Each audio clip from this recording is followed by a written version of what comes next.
రీసెంట్గా Asiatic lions యొక్క senses అనేది కండక్ట్ చేయడం జరిగింది. సో ఈ సెన్సెస్ని ఎవ్రీ 5 yearsకి ఒకసారి కండక్ట్ చేస్తారు. సో ఇది 16th series of census. So యాక్చువల్గా ఏషియాటిక్ లయన్ పాపులేషన్ అనేది 2020లో 674 ఉండేవి, బట్ ఇప్పుడు 2025లో 891కి రీచ్ అయ్యాయి. సో ఆల్మోస్ట్ 32% ఇంక్రీజ్ అయ్యాయని చెప్పొచ్చు.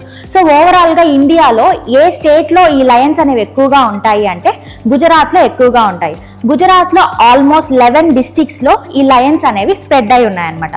సో టాప్ డిస్ట్రిక్ట్ ఏంటి అంటే అమ్రేలీ డిస్ట్రిక్ట్. సో ఈ అమ్రేలీ డిస్ట్రిక్ట్లో ఆల్మోస్ట్ 339 లయన్స్ అనేవి ఉన్నాయి.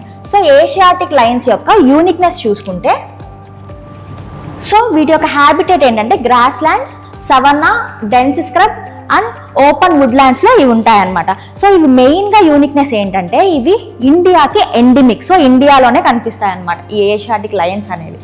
సో ఇండియాలో ఏ నేషనల్ పార్క్లో ఎక్కువగా ఉంటాయి అంటే గిర్ నేషనల్ పార్క్లో highest number of Asiatic Lions అనేవి ఉంటాయి.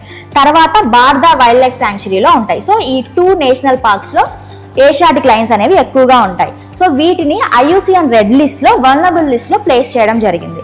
సో ఆఫ్రికన్ లయన్స్ని కూడా IUCN రెడ్ లిస్ట్ వల్నరబుల్ లిస్ట్లో ప్లేస్ చేశారనమాట. యాక్చువల్గా అయితే ఏషియాటిక్ లయన్స్ అనేవి 2020 ముందు వరకు ఎండేంజర్ లిస్ట్లో ఉన్నాయి. సో ఇప్పుడు పాపులేషన్ పెరగడం వల్ల వీటిని వల్నరబుల్ లిస్ట్లో ప్లేస్ చేయడం జరిగింది. సో ఏషియాటిక్ లయన్స్ అనేవి ఆఫ్రికన్ లయన్స్తో కంపేర్ చేసుకుంటే సైజులో చిన్నగా ఉంటాయి. సో ఏషియాటిక్ లయన్స్ అనేవి సైజులో స్మాలర్ అనమాట. So wildlife protection act 1972లో Schedule 1 అండ్ Schedule 4లో ప్లేస్ చేశారు. సో ఈ Schedule 4 అనేది సైట్స్లో ఉన్న స్పెసిమెన్స్ అన్నిటిని Schedule 4లో ప్లేస్ చేయడం జరిగింది రీసెంట్గా వచ్చిన wild life protection act 1972 amendment ద్వారా. సో సైట్స్లో అపెండిక్స్ 1లో కూడా దీన్ని ప్లేస్ చేశారనమాట.